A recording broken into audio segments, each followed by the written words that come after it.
I felt my knees give out before I understood what was happening. One moment, I was charting vitals for a patient in bed 6, and the next, the floor was rushing up to meet me. And the last thing I remember is a coworker screaming my name like it belonged to someone else. Welcome back to the Family Revenge Tales. I'm Madison, and for a long time, I thought love was something you earned by never stopping, never resting, never asking for help. This is the story of the night that broke that belief wide open, and the quiet decision that finally set me free. I woke up under fluorescent lights with a tube taped to the back of my hand and a nurse I didn't recognize telling me to stay still. My blood pressure had dropped so low that the attending said another hour of ignoring the pain in my stomach might have killed me. A bleeding ulcer, they said. 6 weeks of stress I never let myself feel, finally catching up to my body all at once. They started transfusions immediately. I remember staring at the bag of someone else's blood swinging gently above me and thinking distantly that I should call my mother. I didn't have to. The hospital did that part for me. A nurse named Priya, who I'd trained with years earlier, told me the story later because I was too sedated to remember it myself. She'd called the emergency contact on my chart. My mother, Elaine, picked up on the second ring. Background noise of laughter and someone's radio playing behind her voice. "Is she awake?" my mother asked. "Yes," Priya said. "She's stable, but she lost a significant amount of blood. The doctors want to keep her overnight, possibly longer." There was a pause. Then my mother said simply, "Then she'll be fine." The call ended. No questions about surgery, no asking which hospital, no mention of driving the 2 hours from Door County, Wisconsin, where I'd spent 12 years building a career and, apparently, believing I had a family who would show up for me. I want to tell you that I was surprised, but somewhere underneath the pain medication and the fear, I wasn't.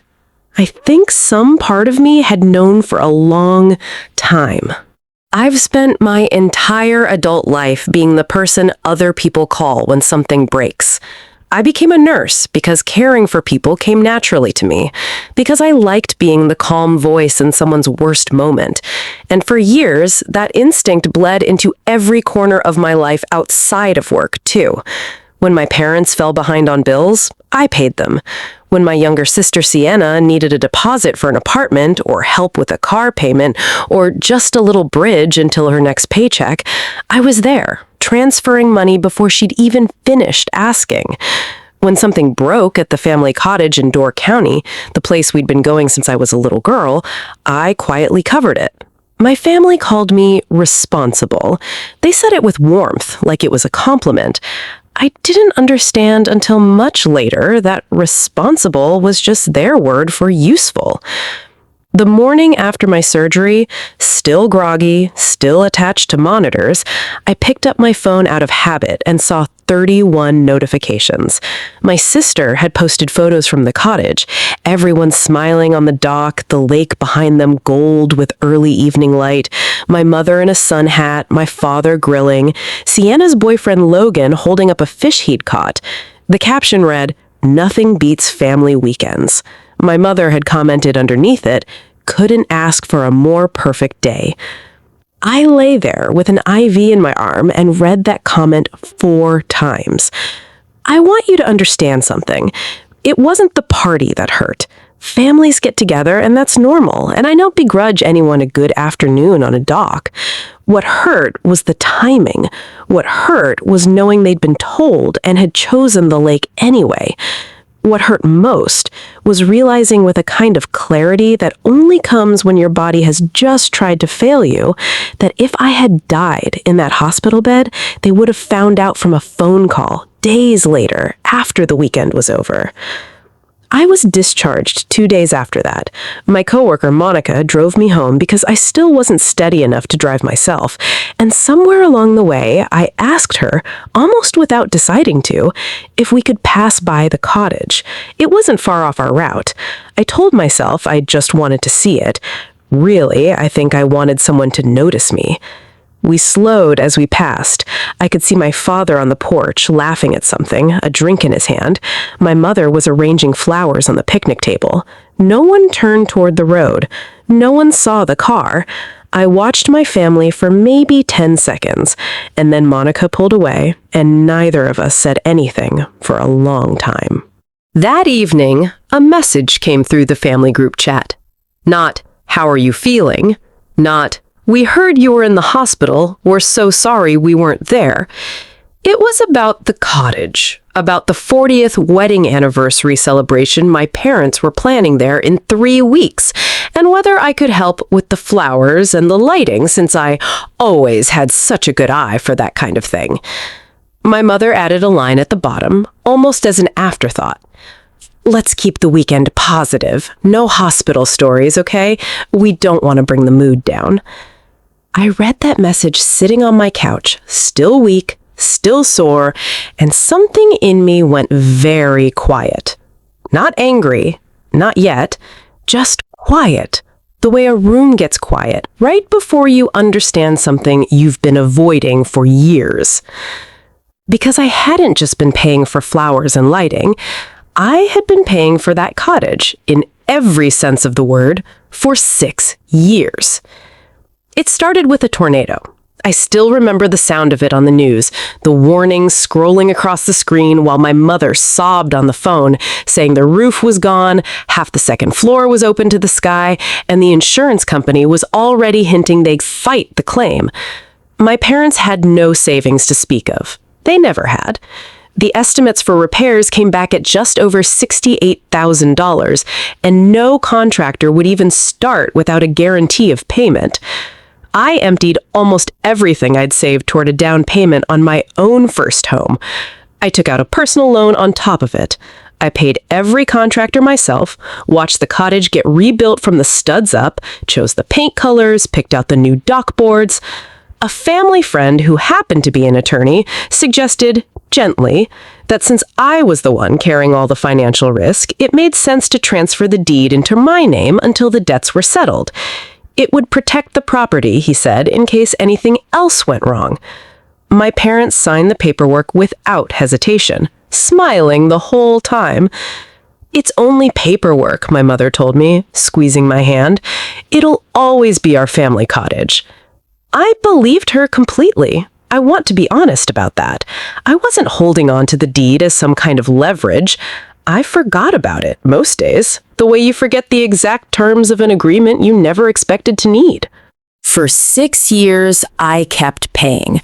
Property taxes every year, homeowners insurance, a new roof section after a storm, rewired outlets when the old wiring started failing in inspection, new plumbing when the pipes finally gave out, furniture when the old couch fell apart from 3 decades of use. Everyone kept vacationing there. Everyone kept bringing friends, bringing boyfriends, bringing their own kids someday, I imagined. No one ever asked whether I needed help covering any of it. I never brought it up either. I told myself that was simply what family did for each other. I kept every receipt anyway, filed carefully in a fireproof box in my closet. Not because I was planning anything. Nurses document everything. It's just how my mind works. A few days before the anniversary party, I drove out early to drop off the folding chairs and string lights I'd bought for the event. My parents didn't hear me come in through the side door. I found myself standing in the hallway, close enough to hear my mother's voice drifting from the kitchen, warm and certain, the way she only sounded when she believed no one but the person she loved most was listening. "Someday this cottage will belong to you and Logan," she was saying to Sienna. "It's where you'll raise your children. Can't you just picture it? Christmas mornings right there by that fireplace Madison had put in." I stood very still in that hallway. My own name, spoken so easily, attached to a fireplace I had paid for, in a conversation about a future I wasn't part of. They were planning to give away a property they didn't actually own. Not because they were being cruel, I think, because it had genuinely never occurred to them that the sacrifice I'd made all those years ago meant anything beyond convenience. I wasn't a daughter who had saved their home. I was simply the family member who paid for things, the way some families have someone who's good at fixing computers, or someone who always brings the right side dish. My contribution had become invisible precisely because it had become expected. That night, I sat at my kitchen table and opened the fireproof box for the first time in years. I spread everything across the surface. The deed, the insurance records, every contractor invoice, every tax receipt, every renovation record going back to that first devastating estimate. All of it under a single name. Mine. I called an attorney named Patrick Donovan, someone Monica had recommended after her own family's property dispute. He reviewed everything I sent him and called me back within a day. "Madison," he said, "there's no ambiguity here. Legally, this cottage belongs entirely to you. Your parents have no ownership claim whatsoever." I sat with that for a long moment. I want you to know that my first instinct wasn't triumph. It was grief. A strange, heavy grief for a family that I realized, sitting there in my kitchen, I had been grieving quietly for years without letting myself notice. I reached out to a realtor, a steady, no-nonsense woman named Abigail Monroe, and told her I wanted to explore a sale, quietly, without announcing anything. Within a week, a retired couple named Jack and Caroline Bennett made an offer that felt more than fair. I accepted it. I want to be clear about something, because I think it matters. I didn't do this for revenge. I did it because I finally understood that peace was going to require the truth, and the truth was going to require this. In the days leading up to the anniversary party, I kept helping because some habits don't disappear just because your heart has changed. I hung the lights, I arranged the flowers exactly the way my mother liked them. My family treated me, as they always had, like reliable, unpaid staff.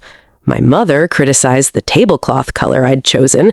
My sister barely looked up from her phone when I arrived.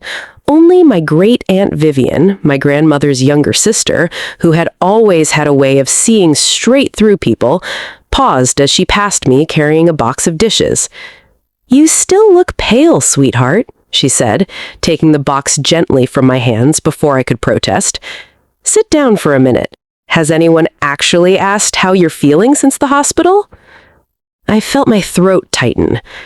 "Not yet," I admitted. She didn't say anything else. She just squeezed my shoulder and let me sit in silence for a moment, which, strangely, was more comfort than I'd received from anyone else in weeks. The night of the party, nearly 30 guests filled the cottage, neighbors from up and down the shoreline, old family friends, relatives I hadn't seen since childhood reunions. Everyone complimented my parents on keeping this wonderful family place alive, on the beautiful lighting, the flowers, the fresh coat of paint on the porch railing.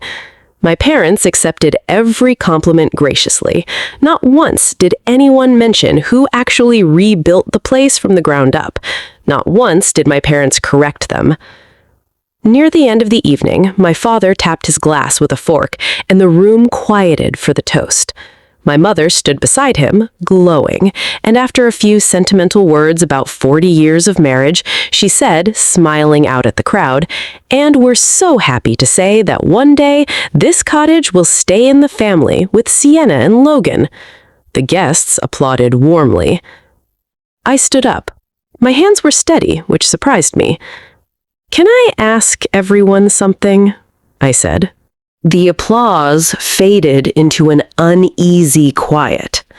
My mother's smile flickered, but held. "How many of you believe my parents legally own this cottage?" I asked. I watched nearly every hand in the room rise. Slowly, uncertainly, guests glancing at each other, unsure why the question was even being asked. I reached into my bag and set the original deed on the table beside the anniversary cake. They haven't owned it for 6 years, I said quietly. No one moved. I could hear the lake outside, gentle against the dock, the only sound in a room full of 30 people holding their breath. I told them everything, slowly, the way I'd promised myself I would, without raising my voice. The tornado, the $68,000 no one else could pay, the loans I took out instead of buying my own first home, every tax bill, every repair, 6 years of quietly keeping a roof over gatherings I was rarely thanked for attending. 3 days ago, I said, finally, I accepted an offer to sell this property. The sale is already under contract. Closing is scheduled for next month. My mother's face went white. Sienna started crying almost immediately. My father picked up the deed with shaking hands, staring down at his own signature from 6 years earlier, like he was seeing it for the first time. Aunt Vivian was the one who broke the silence. She didn't steal this cottage, she said, her voice carrying easily across the stunned room. She saved it, while the rest of you were busy enjoying it. I watched several neighbors quietly set down their drinks and begin gathering their things. I watched years of comfortable assumptions collapse in the space of about 4 minutes. Before I left that night, I handed my parents a sealed envelope. Inside was a cashier's check covering every dollar they had personally contributed to the cottage after the ownership transfer, along with a complete itemized list of every repair, every tax payment, every renovation I had paid for myself. I never wanted your money, I told them, my voice steady even though my chest ached. I only wanted honesty.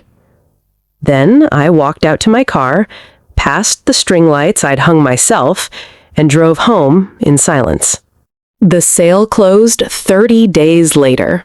The Bennetts moved in that spring, promising to care for every detail Madison had lovingly restored, which felt, oddly, like the kindest thing anyone had said about that cottage in years. My parents called several times afterward, asking for another chance, asking me to reconsider, telling family was supposed to forgive. I listened, and I was polite, and I declined.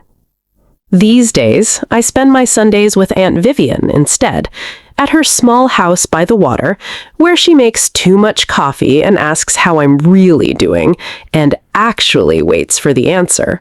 For the first time in longer than I can remember, I know what it feels like to be welcomed simply because someone wants my company, not because they need something from me. I used to think being dependable was my greatest strength. I understand now that the real mistake wasn't caring too much. It was believing that unconditional sacrifice would eventually be repaid with unconditional love. Sometimes it isn't. Sometimes the people closest to you will only ever value what you can give them. Choosing yourself after that isn't selfish, it's survival. If this story moved you, if any part of it reminded you of your own family, your own quiet sacrifices, I hope you'll subscribe to The Family Revenge Tales. We tell these stories because so many of you have lived versions of them yourselves, and because everyone deserves to feel seen, even when their own family failed to see them first. And if you take one thing from tonight, let it be this. You are allowed to stop pouring from a cup no one ever bothers to refill. Truth, spoken calmly and without cruelty, can be its own form of justice. Choose yourself.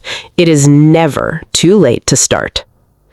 The significant value in this story lies in the honest portrayal of emotional neglect that hides inside ordinary family language, the way words like responsible or keeping the peace can quietly excuse years of imbalance. It teaches viewers to recognize when their contributions are being taken for granted, and it shows that setting boundaries, even later than they wish they had, is a form of self-respect rather than betrayal.